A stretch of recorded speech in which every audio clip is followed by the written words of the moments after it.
Hi, in this course we will try to know about the constraint in SQL. SQL constraints. SQL constraints are used to specify rules for the data in a table. Constraints are used to limit the type of data that can go into a table. This ensures the accuracy and reliability of the data in the table. If there is any violation between the constraint and the data action, the action is aborted.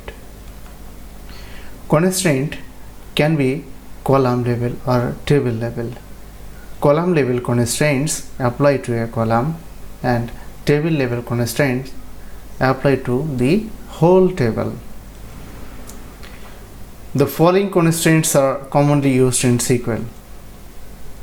Not null ensures that a column cannot have null value.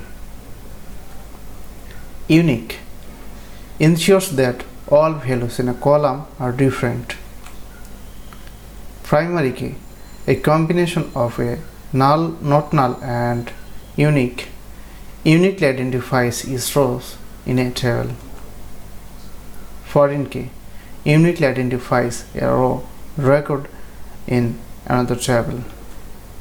Check ensures that all values in a column satisfies a specific condition. Default sets a default value for a column when no value is specified. Very important thing is index, which can be used mostly.